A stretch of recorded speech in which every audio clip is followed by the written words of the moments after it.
Hello, hello, hello. Good morning, good afternoon, good evening, wherever you are watching us from. Welcome once again to Sedat HR Digest. It's good to have you here. Welcome once again. Right, you know Sedat HR Digest is brought to you by Sedat Consult with support from FA Impressions. So contact FA Impressions on 0243 526781 024 352 6781 for all your branding and printing needs. They're actually the best in the industry. You can't go wrong with them. Thank you, FA Impressions, for sponsoring this program. Let me say this, if you look at the flyer for this very episode, you realize that we changed the time from 4:30 to 4:45 in closing. It's because by popular request, people want us to increase the time. So we have done that, and I hope it works for all of us. Thank you. If you are joining us for the first time or you are here with us right now, let's know you. Please write in the comment section your name and where you are watching us from so that we can acknowledge you for the whole world to know that you are here with us. So thank you for joining us. As we are waiting for you to write your comments and tell us where you are coming from, we will play one video and then I will introduce our guest. Today we are talking interviews, and not just any interview. We are talking competency-based interviews. Remember, during our first edition, it came up when we were talking about the right way. It came up that we should look at interviews. So I promised you I was going to do that. And this is me keeping my promise. So it's good. And I tell you, our guest is the best person to help us digest this issue. And so just introduce yourself and where you are watching us from in the comment section. While we take a short break, we will be right back.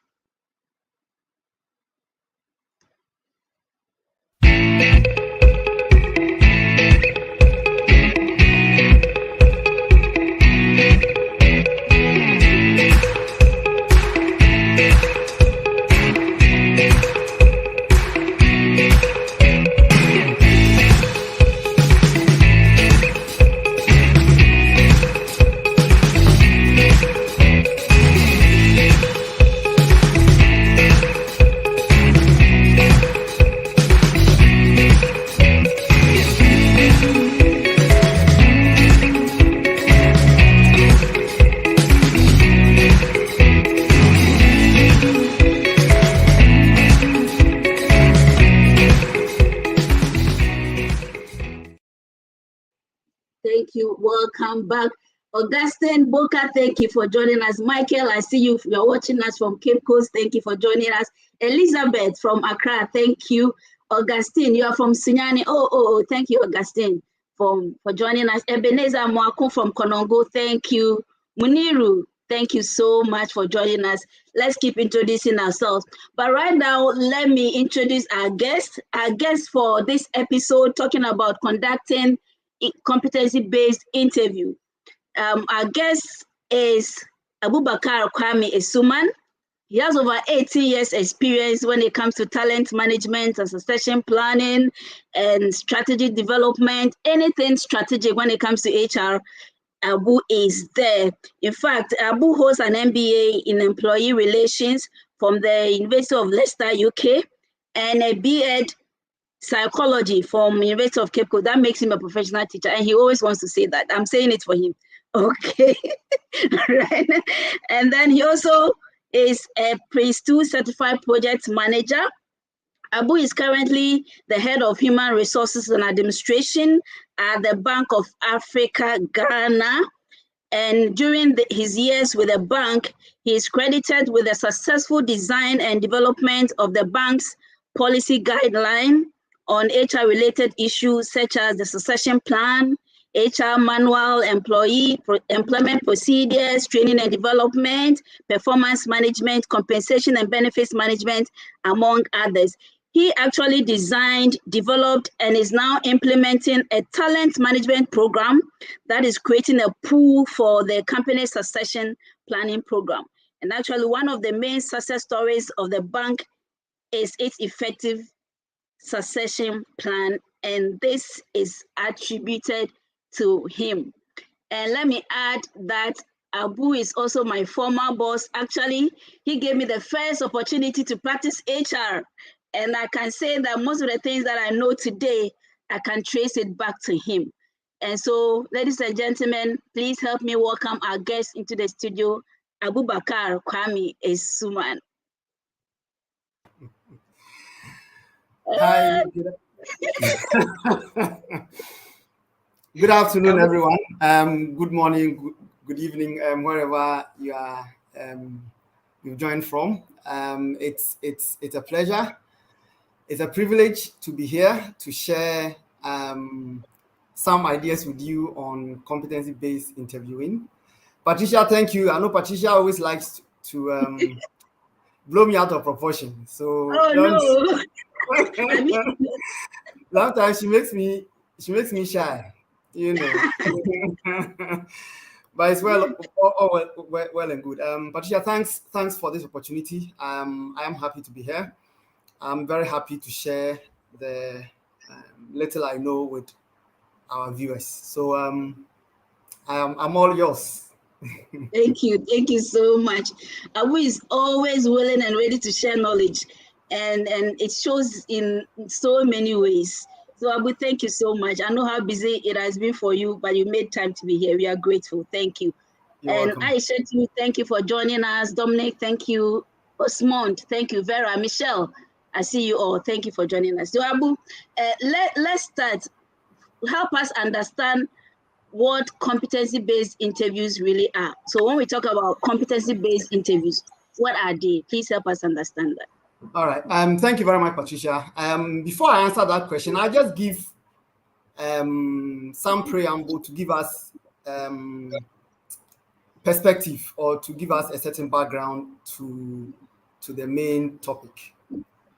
So usually or basically when you are interviewing somebody for a job, what you are seeking to do is to match the competencies or the competency requirement of the job. Every job has skills, knowledge, attitudes that it requires of the job holder. So what you want to do is to link that to the person you are interviewing to see if the person has those competencies it takes to do the job. So at the end of the day, the best fit candidate is the one who will be successful. One may ask, so what is a competency? So even before we explain what competency-based interview is, let's break down the word competency. So competencies are measurable and observable knowledge, skills, attributes, and behaviors that are critical or directly related to the successful performance of a job. And competencies can be in three forms: technical competencies, behavioral competencies, and managerial. So that basically gives the background to what competency-based interview is. So, and maybe just to give some examples of what technical competencies are, for example, let's say financial analysis, client relationship management, Excel proficiency. When it comes to behavioral, you can talk about creativity, teamwork, accountability, communication. For managerial competencies, you can look at vision, leadership, emotional intelligence. So these are competencies that are required for job performance. So now to the main question, what is competency-based interview? So competency-based interview is CBI for short. It's a structured interview format, approach, or process that is based on the premise that the best predictor of future performance is past behavior or past performance behavior. So if you want to predict how well somebody can perform on the job, you have to look at how well they have performed in past roles or jobs that they've handled. So if somebody has been able to do something in the past, then the probability that they can do it in the future is very, very high. Again, how recent that performance behavior is, the better, because if somebody was able to do something 10 years ago, the dynamics were different. So if that past behavior is recent, let's say last year or last 2 years, then we can use that to say that yes, such a person can perform the job now or in future. So in the nutshell, that is what competency-based interview is. Right, thank you, Abu. So what then it means is that if we want to get the best fit for the various roles within our organizations, then competency-based interview is what we should opt for. But help us, how is it different from the other types of interviews? Okay, so it is very different, and I'm sure a lot of our viewers probably will have experience of this, where you go for an interview, you get to ask questions that have nothing to do with the role you are being interviewed for. Sometimes, depending on what's on your CV, somebody can hatch on one thing on your CV, and the whole interview would just be about that. You go for interviews, and I read a book of a very prominent person, and he said, I think he was being interviewed for a medical role, but he went, and I think on his CV he had indicated that he was into classical music. The whole interview was on classical music, basically nothing to do with medicine. Now what is not so good about that form of interviewing is that somebody gets to ask or gets to be asked relevant questions, while another person gets to be asked different questions. But for competency-based interview, the set of questions are the same for every candidate. So then you have a proper basis to assess two or more candidates on the same yardstick. Not that one discussion was based on classical music, and then the other was based on football, and then another was based on medicine, which he or she was being interviewed for. So for me, that is the difference between competency-based interview and the other formats. The fact that it looks at your past performance behavior, the questions are structured, everybody goes through the same set of questions, and the questions are not based on somebody's hunch or how you look, for example, how you walk into the room defines what set of questions you are asked. Right. Thank you. So then I don't know if I should say that for you, competency-based interview is the way to go. Am I safe to say that? Solid. In fact, wherever I found myself at the helm of HR, that is what I have implemented, because I believe that among the various types of interviewing we have, competency-based interview stands out. And so I believe in that strongly, yes. Right, thank you. So then my next question would be, how beneficial, or what are the advantages of the competency? I know you've said pieces and pieces, but let us, like you are selling to us why we should go for competency-based interview, because I think from practice, I know it's hard. It's easy for just it's easy to just go by the traditional or ask questions on the CV and all that. So why should we do all the hard work and then go for the competency-based interview. Why is it important? What benefits do we stand to gain as organization, as HR people? Right. So I'll even first talk about the benefit to the candidates. Then I come to the organization.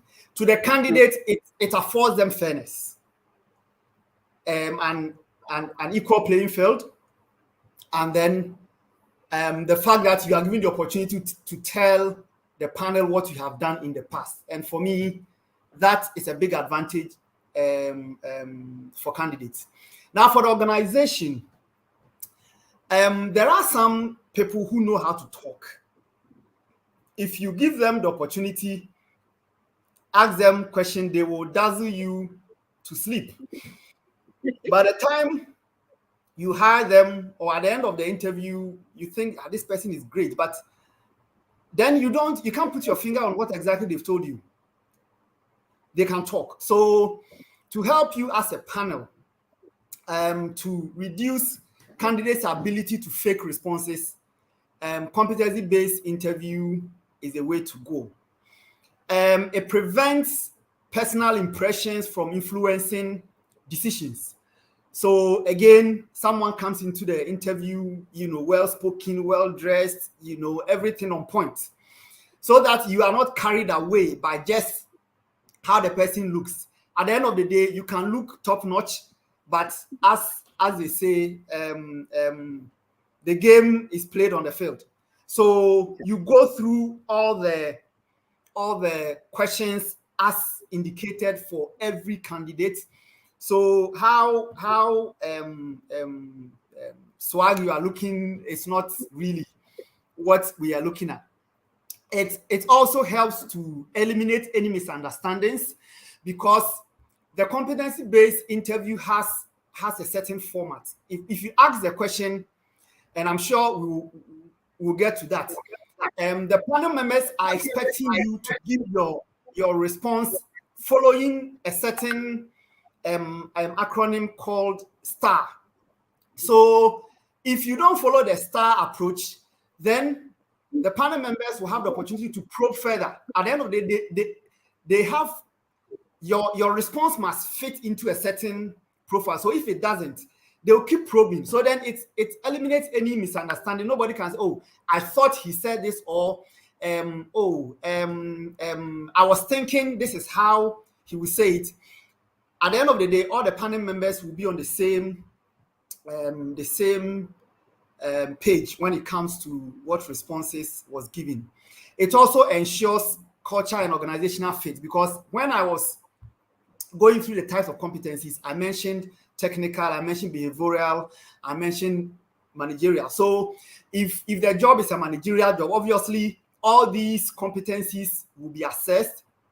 If the job is a non-managerial job, then the technical and the behavioral will be assessed. And the behavioral is very important, because that is what determines the person's attitude. I think I saw, just before we came, there were some quotes on your page, and one said that high for attitude and train for skill. Really, that's basically, if you just assess somebody only on technical competence, if you are not careful, you will bring in somebody, yes, technically the person is good, but attitudinally, you'll be bringing a lot of issues into your organization. So for competency-based interview, it looks at all these forms of competency, so that you're able to bring somebody to ensure culture and organizational fit. It also helps you to identify the right person with the right competency to be able to do the job. The right person with the right competency.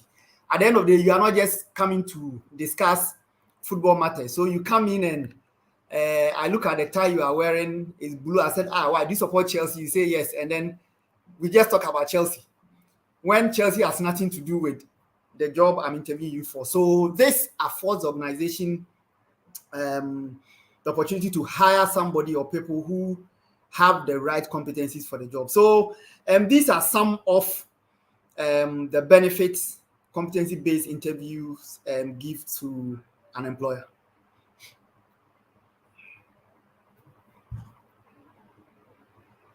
Patricia, I hope my link is. Yes, you went out a bit, but we are back on. All right. So sorry about that. Yeah.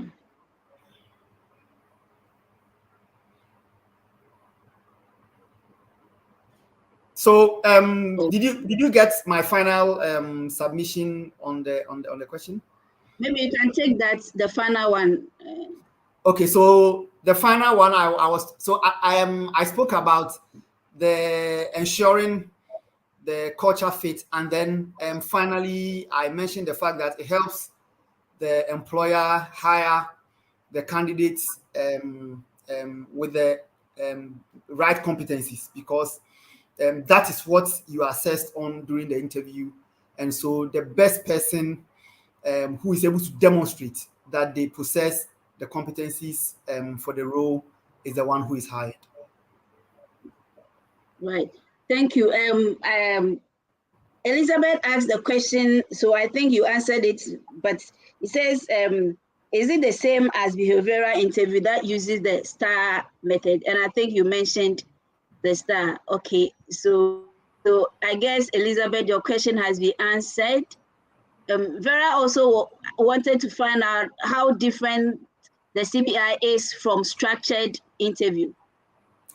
Okay, so from my definition, from the definition of CBI, I did mention that CBI is a structured interview. So CBI is an example of a structured interview, and if you ask me, is the best form of structured interview, really. So then what I'm gathering is that whereas other interviews may be structured, or other structured interviews may be good, what separates the other structured interviews from the competency-based interviews is the competencies that are defined, and which the responses or the questions asked are based on. Abu, correct me if I'm wrong. You are right. You are spot on, Patricia. Right. Thank you. So then let's look at examples. I'm sure you have whet our appetites. We want to go the competency-based way. So what are some of the questions, examples of competency-based interview questions? And then we also look at how they are created. So first, I don't know if you want to do how they are created first before the examples, or you want to do the examples first before how they are so created. Over to you. Let me do how they are created, and then I'll follow through with the examples. So basically, to be able to develop the right set of competency-based questions, you start from the job description. Every job should have a job description. So if you are in any organization and you have roles that do not have job descriptions, please, as HR professionals, we need to go through the process and develop job descriptions for every job.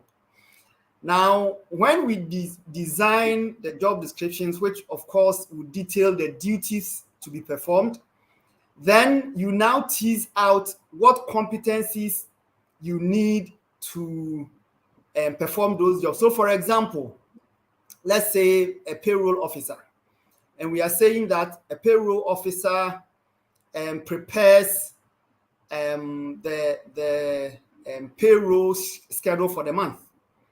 Now, the question is, what competency does such a person need to be able to prepare the payroll schedule?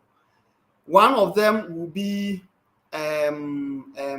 let's say, Excel proficiency. One of them will be numeracy proficiency, because, you know, payroll has to do with money, figures. Yeah.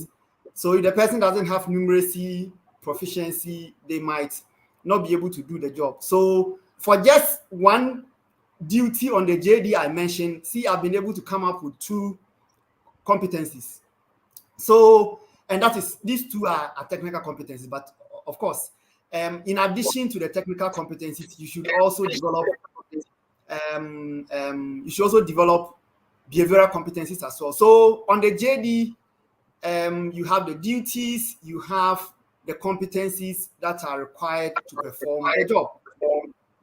Then, having done that, now you go through to come up with questions that will help you to tease out such competencies. And for competency-based interview, the questions are such that they draw from your past experience. So, for example, for a competency as, let's say, diplomacy or tact, you ask the person to tell us about a time when, so let's say that I'm asking you the question. So I'll say, Patricia, tell me about a time when you had to defend your position in a management meeting without putting your line manager in bad light.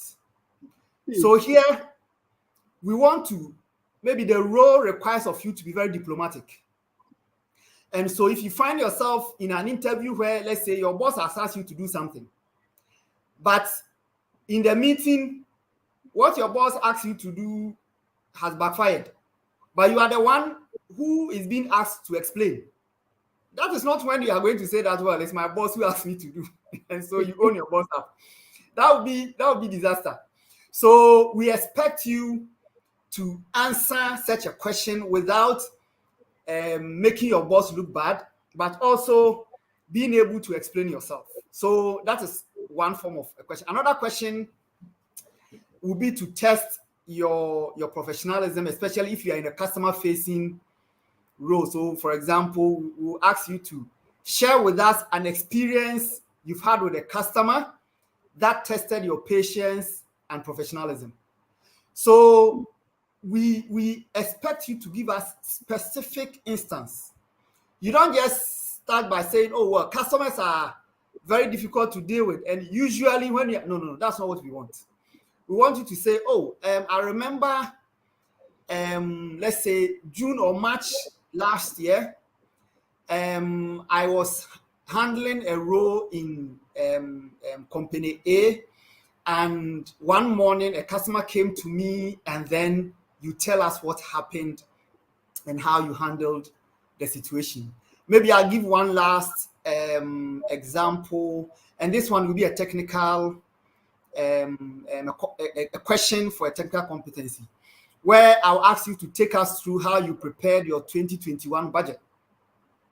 So yes, this is a technical question, but you are not just going to tell me how budget is prepared. No, that's not what I asked you. I was specific how you went about preparing your 2021 budget. So you have to take me through that process. And sometimes maybe somebody will think that, oh, but this one you can make up. If you make up stories, it's easy to find you out because there'll be follow-up questions, and if you're not careful, you might be found wanting. So if you have not actually done the activity, it will be difficult for you to just rattle it away. So these are some of competency-based questions and how they are created. Yes. Thank you very much. Please, if you have any questions, this is the time for you to drop them in the chat, and then we'll pick them up. Vera says, are there sets of questions used to guide the interview process? I think Abu has touched on that. And she's asking you to walk us through how to set CBI questions, if that is the case. Okay, I don't know if, I think it ties into my next question, right? How are competency-based interviews conducted? Okay, so while the questions are created, I think Abu has shared that with us in a bit, looking at the job description and teasing out the competencies and then setting the questions based on the competencies you have set. So Abu, then how do we so we have teased out the competencies, we've set the questions. How do we conduct the interviews? Okay. Is it one-on-one? Do we have a panel? And if there's a panel, what should the panel do? How do we go about conducting competency-based interviews? All right. Thank you very much, Patricia. So basically, yes, a competency-based interview is done with a panel. And then each panel members will have the set of questions the candidate will be asked. And then the panel members share the questions among themselves. So each panel member has a specific question they will ask. But for follow-up questions, any panel member can ask a follow-up question. Now, usually I don't know if I can show, maybe it's not too clear. So there's an interview scoring sheet that will have all the questions there. The competencies, they are, each question is supposed to address. Then you have to weight each question. So the questions are weighted, and then the score, the column for the score is given, so that each panel member knows what exactly they are supposed to ask. And you don't ask questions that are not on the list of questions to be asked. That's very important, so that you don't introduce outside factors into the interview, because this is structured. If you do that, if you ask somebody a question that is not on the sheet, then you have to ask everybody else. So let's say the first candidate comes and goes, you didn't ask him or her a particular question. When the next candidate comes and you remember that, oh, I should have asked, you cannot ask this person, because then you have not treated all the candidates fairly. Now, when the questions are asked to the candidates and they are responding, there's another sheet called the interview recording sheet, where the panel members will write down the responses. You see, it's important this is done, because sometimes you may think that, oh, you will remember everything the candidate is saying. But at the end of the interview, when you are discussing, it may be difficult for you to remember. So each panel member is required to note down the response. Of course, you are not supposed to write everything ad verbatim, but you write the key points, especially based on the STAR approach, as I indicated. So the response from the candidate should follow the STAR, and the S in the STAR means situation. So for every response, the candidate should be able to tell you the situation. In other words, what happened? What was the scenario?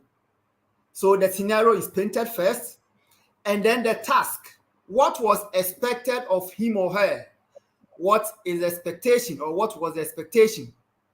Then the action. The action is what the candidate actually did when they were confronted with the situation. And the R is the result or the outcome. What was the end result when the action was taken? So when the response is being given, the panel members should be noting this down. If the response does not follow this format, then that is when the panel members can ask probing and follow-up questions. So the difference between one candidate and another candidate is how well they are able to give their response by addressing specific issues, by following the STAR approach, as against somebody who you should always prompt before they are able to respond. And so the panel members will have their scoring sheet to indicate how to score somebody a 1, a 2, a 3, a 4, or a 5. Okay, so it all depends on how well the candidate is able to follow this STAR approach to respond to issues. So after this has been done and the candidates have left, then you come to the decision making, where the panel members, having individually rated each candidate, will now discuss and justify their ratings. Of course, at this stage, panel members are allowed to change their rating. Maybe somebody wrote something that they thought that's what it was, but after listening to the other panel members, they realized that, oh, the majority captured something that he didn't capture. So maybe based on that, he or she will feel that then they can amend their ratings. But of course, all the ratings are done individually and independently. Then a recommendation is given based on having put all the overall ratings together, compared candidates. Then the panel members can decide that, okay, with this, based on how we did the scoring, candidate A or candidate B is a successful candidate. So that how you go about conducting a competency-based interview. Patricia. There's a lot of work. Is that why we are running away from that? Exactly. That's why most HR people will not. And in fact, it's not just HR people. You know, usually even the panel members are the line manager. They are the hiring managers. It's a lot of work. Yes. So I remember in my organization, before we implemented this, we had to do a lot of training.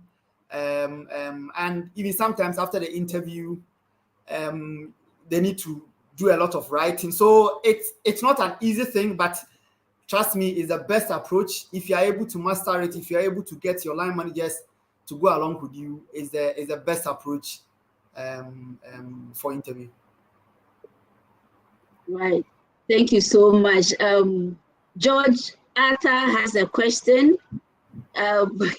He's saying, I'm George Atta from Tema. Why do employers always, why are they always interested in candidates with 5 years or more experience, but then end up asking why the candidates want to leave his former employer? Okay. So George, so I believe there are various jobs that are interviewed for. There are entry-level jobs, and usually for entry-level jobs, all you need is fresh from school national service experience. So possibly, you know, when the job is advertised, it shows how many years experience the job requires. So what that means is that they are looking for somebody with some competencies to demonstrate. Okay, so if that is the case, then if you've not done or worked for a certain number of years, then obviously you may not have gathered that number of or that amount of competency. So that is why jobs come with certain work experience, but it's not every job. There are entry-level jobs that don't come with work experience. Most often than not, those entry-level jobs end up being taken by national service people who work in a particular organization, because really, if I have taken national service people to work with me for 1 year and I want entry-level people to hire, they will be my first point of call. So maybe that is why we don't see most entry-level jobs being advertised for. But to the other part of the question where you said they ask why you are leaving your current job, of course, we need to know your motivation. You know, there are some questions that goes into the behavioral part, goes into your motivation, goes into what drives you. So when they ask that question, sometimes even those questions might not be scoring, but it's just to enter your mind and know what kind of person you are. So that's basically why those questions are asked. George, I hope I've answered your question to your satisfaction. Thank you, Abu. Kofi GH is asking, is there an ideal number for setting up a panel? And then he also asks, how is the panel constituted? Okay, so a panel is constituted to be multidisciplinary. So for example, if I am hiring a relationship officer for a bank, I will need obviously an experienced relationship officer, maybe a branch manager on the panel. I will need somebody who knows credit on the panel. I will need somebody who knows operations, you know, in a branch setting.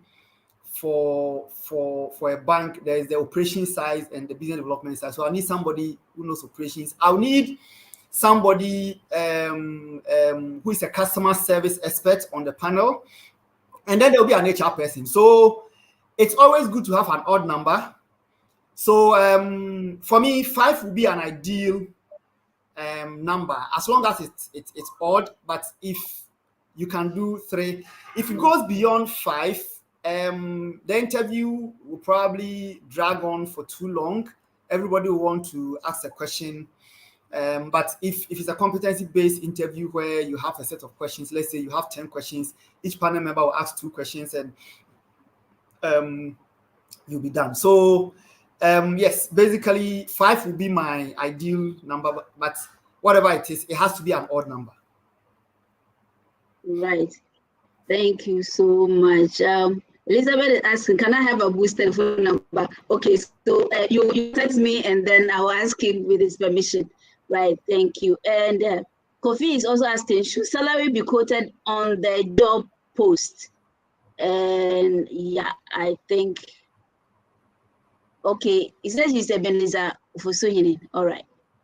So Abu. Yes, so usually you give a range.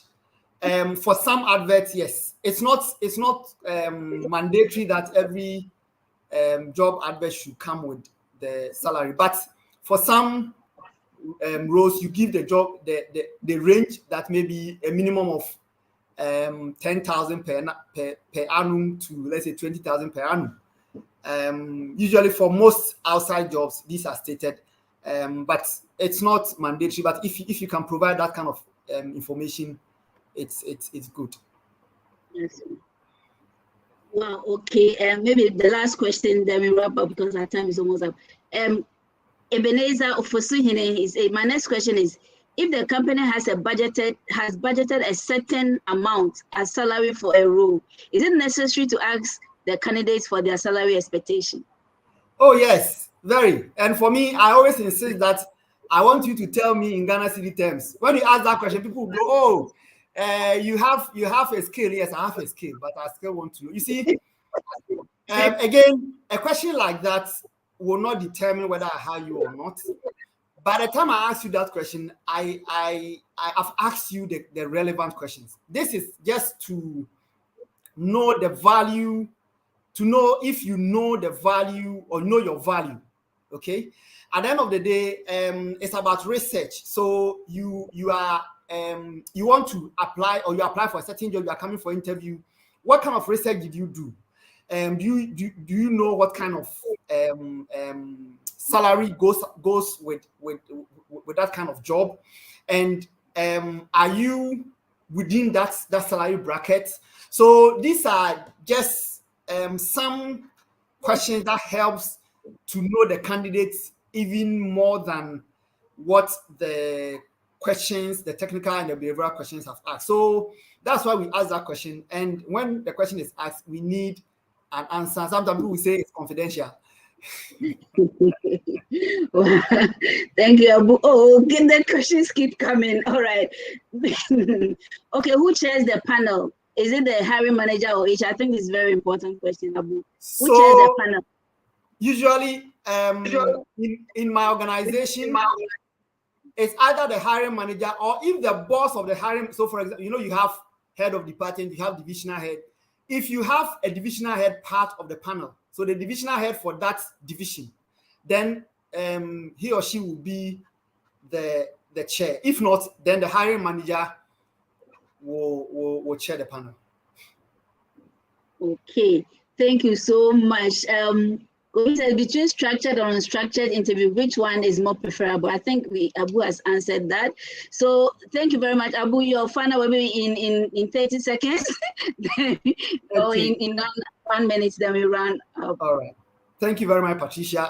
For me, for both candidates and employers, what I will ask is that you take pains to learn about competency-based interviewing, because among the various types of interviews I have encountered, it's one of the best, if not. And so once you get acquainted with it, yes, for employers, it comes with a lot of work. But if you're able to go through, train your people on that, you will get better output or outcome. The candidates you select from competency-based interviews will be best fit for your organization. And for candidates, if you take time to research on competency-based interviews, when you are called for interview, please ask for the job description and look out for the competencies. If they are not listed, please ask them that you want to know what the competencies are. Go on the internet, search for competencies for, let's say, communication or competency-based questions for communication. You will get some ideas on some of the questions to expect, and it will help you to prepare. For me, as an interviewer, I want a candidate who is prepared. It makes the interview very, very nice, very interactive. You finish the interview and you know that, yes, this was a good interview. So that would be my parting comments to you. Thank you very much, Patricia. Oh, thank you so much, Abu. We are grateful for your time and for the insights you've shared with us. Thank you, everyone, for joining us. If you still have questions, you can run them by me, and then I will get Abu to answer them because time is fast spent. Thank you so much, everyone, for coming. Let's meet again next week for another edition of SEDAT HR Digest. Remember that it's brought to you by SEDAT Consult with support from FA Impressions. You can contact FA Impressions on 024-352-6781, 024-352-6781. For your branding and printing needs, they are the best in the industry. Make sure you contact them. Thank you, everyone. See you next week. Bye.